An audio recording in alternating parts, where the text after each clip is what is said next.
En Cuba hay un hombre cuyo nombre llevan escrito en piedra, en bronce, en billetes, en banderas, y cuya voz llevan silenciada desde hace más de 60 años. Si estás viendo esto, quédate hasta el final y compártelo. A Martí hay que sacarlo del estatua y devolverlo a la gente. Su cara está en todas partes en Cuba, en las escuelas, en las plazas, en los libros de texto. Su nombre lo repiten los mismos que lo traicionaron, los mismos que convirtieron su sueño de libertad en una pesadilla de casi 70 años. Ese hombre es José Julián Martí Pérez, el apóstol, el maestro, el cubano más grande que ha parido nuestra tierra. Nació el 28 de enero del año 1853 en La Habana. Con 16 años, la misma edad de este Muir, que está preso, este joven cubano, a este lo meten preso también, simplemente por escribir contra la esclavitud. Con 17 lo destierran, simplemente porque el poder siempre le tiene miedo a los que piensan claro y hablan sin miedo. Si tú también estás cansado de que te digan que puedes pensar y no, déjame tu comentario con una sola palabra: libertad. Pero desterrar a Martí fue el peor error que podía cometer el Imperio español. Martí no se fue a descansar, se fue a preparar la libertad de Cuba. Y en ese largo camino del exilio se convirtió en el hombre más peligroso del continente americano. No por las armas, sino por las ideas. Lo que te voy a contar hoy, aquí en Marquito Curioso, no lo vas a ver en los libros de textos cubanos, porque la verdad completa de Martí incomoda demasiado al régimen que lleva décadas robándole el nombre. Si conoces a un cubano que solo ha visto a Martí en los manuales de la escuela, mándale este video ahora mismo. Prepárate, que esto te va a cambiar la manera de ver la historia de Cuba. Nueva York, 1880. Un joven cubano de 27 años desembarca con los bolsillos casi vacíos, el corazón lleno de Cuba y la mente ardiendo en ideas. Se llama José Martí. Y en esta ciudad, que él mismo llamaría el monstruo, va a pasar 15 de los años más productivos de su vida. Vivía en la pobreza, escribía hasta la madrugada, mandaba crónicas a los periódicos de toda América Latina, tan brillantes que muchos le consideran la mejor prosa en español del siglo XIX. Y nadie le pagaba lo que él merecía. Pero Martí no estaba en Nueva York para hacerse rico, estaba para aprender, observar y preparar. Y mientras observaba a esta nación que crecía con una fuerza descomunal, entendió algo que muy pocos entendían: que el peligro para Cuba no venía solamente de España, venía también del norte. Y aquí viene la parte que casi nunca te dijeron en la escuela: cubano. Martí no le tenía miedo solo al uniforme español ni a la bandera de barras y las estrellas. Le tenía miedo a cualquier sistema que pusiera al hombre de rodillas frente al Estado o frente a un caudillo, viniera de Madrid, de Washington o de La Habana. Sabía que el fanatismo podría hablar con acento peninsular, yanqui o bien cubano, pero que siempre terminaba igual: el poder arriba, el pueblo abajo, y la libertad convertida en un eslogan vacío. Por eso, en su proyecto de república, él deja claro que la independencia no era solo cambiar de bandera, era cambiar de espíritu. Si hasta aquí ya ves un Martí distinto al que contaron, dale un like para que la historia no siga olvidando a José Martí. Dentro de todo esto, en el sur, en Tampa y Cayo Hueso, vivían miles de tabaqueros cubanos con las manos llenas de tabaco y el corazón lleno de patria. Fue ahí donde Martí dijo las palabras que el régimen repite sin entender su profundidad: con todos y para el bien de todos. El 10 de abril de 1892, él funda el Partido Revolucionario Cubano, civil, democrático, con estatutos escritos y transparencia de cuentas. No es un partido de militares, es un partido de pueblo. ¿Qué quería Martí para Cuba? Eso es lo que necesitas entender bien, cubano. Porque si entiendes eso, entiendes todo lo que viene después y entiendes la traición. Y si estás fuera de Cuba, pon en los comentarios de qué ciudad me estás viendo, para que se vea hasta dónde ha llegado el sueño que Martí comenzó. ¿Qué quería Martí para Cuba? Primero, la patria. Para Martí la patria no era un gobierno, no era un partido, no era una bandera en manos de un caudillo. La patria, escribió, es dicha de todos y dolor de todos, y cielo para todos, y no un feudo ni capellanía de nadie. La patria no le pertenece al que manda, te pertenece a ti, al cubano de a pie, al pescador de La Habana Vieja, a la viejita de Santiago que lleva 60 años esperando que llegue la libertad. Segundo, la libertad. Martí escribió: libertad es el derecho que todo hombre tiene a ser honrado y a pensar y a hablar sin hipocresía, sin aplaudir al que no merece aplauso, sin callar lo que piensas para conservar el trabajo, la universidad, el carnet, sin miedo. Y sobre los que callan, escribía: un hombre que oculta lo que piensa o no se atreve a decir lo que piensa no es un hombre honrado. Tercero, la república. Martí quería elecciones limpias, sufragio obligatorio, voto como deber cívico y defendía algo que en Cuba hoy está prohibido: el amor del hombre a la propiedad adquirida con el trabajo de sus manos. Martí defendía la propiedad privada y lo decía sin rodeo. Decía: un déspota no puede imponerse a un pueblo de trabajadores. Cuarto, y esto es clave, para Martí no tenía ningún sentido liberarte del amo de afuera para entregarte el poder a un amo de adentro. Cambiar un dueño por otro no es libertad, es cambiar de cadena. Si todo esto no te lo enseñaron en la escuela, suscríbete, porque aquí vamos a seguir desenterrando a Martí completo, a ese que te escondieron. Imagínate que Martí construyó una casa hermosa, con ventanas abiertas para que entrara la luz, con puertas para todo, con escritura en las paredes que decía libertad, dignidad, república. Una casa donde cabían el negro, el blanco, el chino, el rico, el pobre, el que piensa diferente y el que piensa igual. Una casa que le costó el exilio, la pobreza, la separación de su familia y al final la vida misma. Y llega Fidel. Y Fidel mira esa casa y dijo: qué casa tan bonita, me quedo con ella. Pero no se quedó con ella de cualquier forma. No llegó con una palanca, una mandarria y tumbó las paredes. No, no. Fidel era más fino que eso. Lo que hizo fue cambiar las cerraduras, pintar las ventanas por dentro para que no entrara la luz, tapiar las puertas para que no pudiera entrar todo el mundo y borrar lo que estaba escrito en las paredes.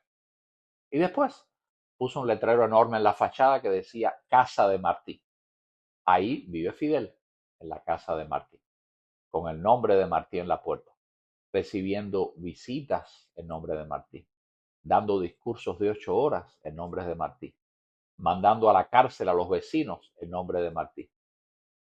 Y el propio Martí, convertido en una estatua de 18 metros en la sala principal, mirando todo esto sin poder decir ni una palabra. El hombre que dijo que un hombre que oculta lo que piensa no es un hombre honrado, lleva más de 60 años obligado a callar, no porque quiera, sino porque lo convirtieron en piedra. Martí escribió más de 20 tomos de obras completas. 20 tomos. El régimen le dejó al pueblo cubano 2 o 3 poemas y una frase. El resto está en las bibliotecas, disponible en teoría, invisible en la práctica, como ese familiar incómodo del que todo el mundo habla en las reuniones familiares, pero al que nadie deja hablar. Y lo más irónico de todo esto es que la única emisora de radio que lleva el nombre de Martí tiene que transmitir desde Miami, porque dentro de Cuba una radio libre con su nombre sería ilegal, sería subversiva, sería contrarrevolucionaria. El apóstol de la libertad cubana es, dentro de Cuba, un peligro para el Estado cubano. Si has llegado hasta aquí, pon en los comentarios: Martí no es de ellos, para saber que no estás dos medios. Fidel no traicionó a Martí de golpe. Fidel lo hizo en etapas, con mucho cálculo. Antes de llegar al poder necesitaba legitimidad histórica. No podía presentarse diciendo: voy a montar una dictadura marxista. Nadie lo hubiera seguido. Entonces tomó a Martí, el símbolo más sagrado de la nación, y lo convirtió en el aval moral de su carrera, en su salvoconducto. En su alegato La historia me absolverá, aparecen un sinnúmero de referencias martianas. No, no es casualidad, es una estrategia.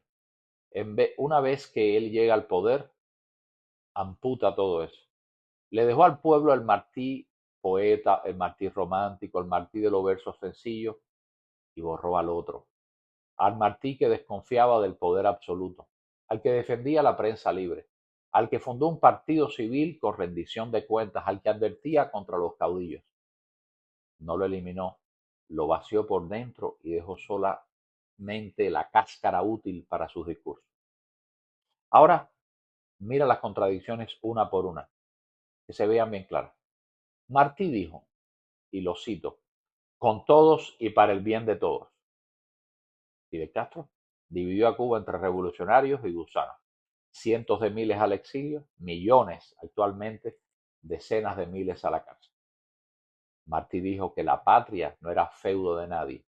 Fidel Castro lo que hizo, la heredó como si fuera una finca, se la pasó al hermano, el hermano se la entregó a otro con el mismo apellido ideológico.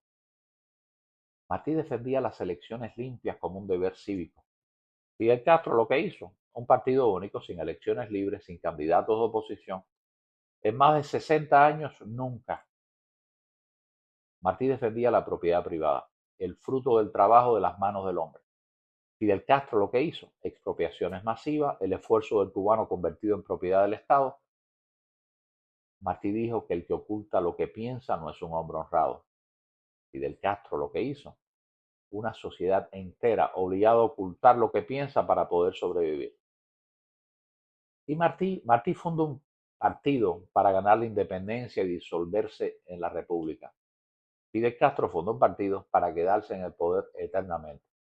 Y Martí advirtió algo que Fidel conocía de memoria. El que se hace rey de una revolución la hace abortar. Fidel leyó esto y asintió. Y se coronó de todas formas. La gran tragedia de Cuba no es solo que traicionaron a Martí. La gran tragedia es que lo traicionaron, usaron sus propias palabras, su propia imagen, en su propio nombre. Eso no lo hace un enemigo ignorante. Eso lo hace alguien que estudió muy bien al maestro y que aprendió exactamente lo que no debía aprender. Ahora, baja de los libros a la calle conmigo. Piensa en una escuela en Centro Habana, un busto de Martí en el patio, los niños recitando versos de memoria y una maestra diciendo que Martí estaría con la revolución. Ninguno de esos niños sabe que el nombre que tú ves en ese hombre de mármol defendía el derecho de cada cual a pensar por su cuenta, aunque eso chocara con el discurso de matutino. O mira el noticiero de las 8. El locutor repite frases martianas y habla de logros, mientras afuera hay gente haciendo colas de la madrugada para comprar un poquitico de pollo.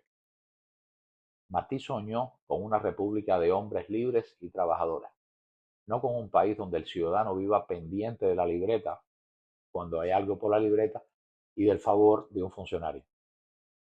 Y del otro lado del mar, en Hialeah, en Madrid, en la Ciudad de México, en Bolivia, en un cubano con la cara de Martí en el pullover, hace otra cosa distinta, las remesas.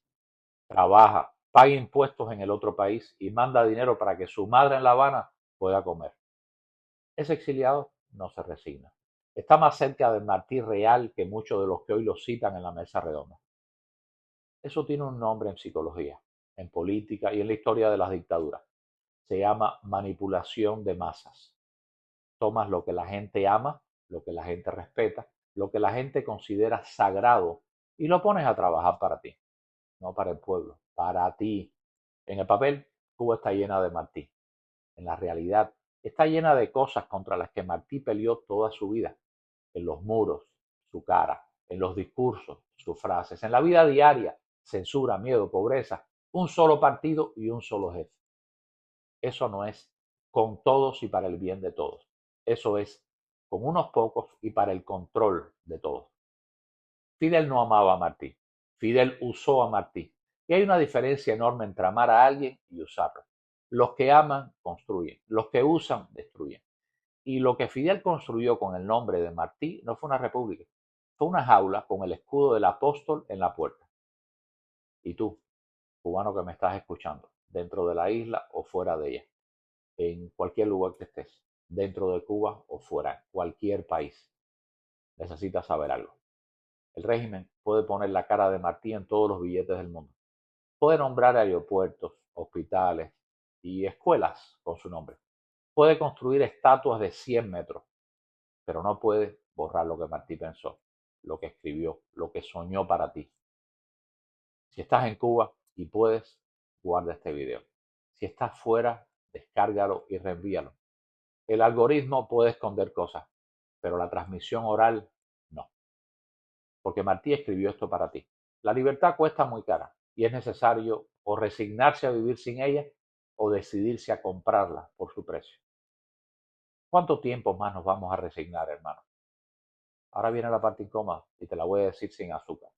Si después de escuchar todo esto sigues repitiendo el Martí de los manuales sin cuestionar nada, el problema ya no es solo del régimen, es tuyo.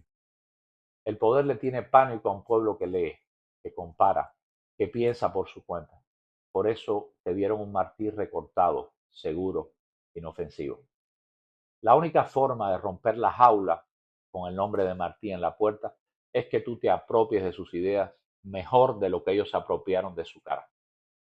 Léelo, discútelo en el grupo de WhatsApp, en la cola del pan, en la sobremesa familiar, aunque sea en voz baja al principio, por lo que Martí soñó al lado de lo que tú vives hoy y pregúntate, ¿esto se parece a la república que él quería para mí? Si la respuesta es no, entonces ya tú sabes lo que está pidiendo Martí, lo que te está pidiendo. No al vecino, ni al político, ni a ese que sale en los videos. Martí te está pidiendo que dejes de vivir como súbdito y empieces a vivir como ciudadano. Si quieres que sigamos desarmando mitos como este, suscríbete a Marquito Curioso y comparte este video con al menos 3 cubanos más.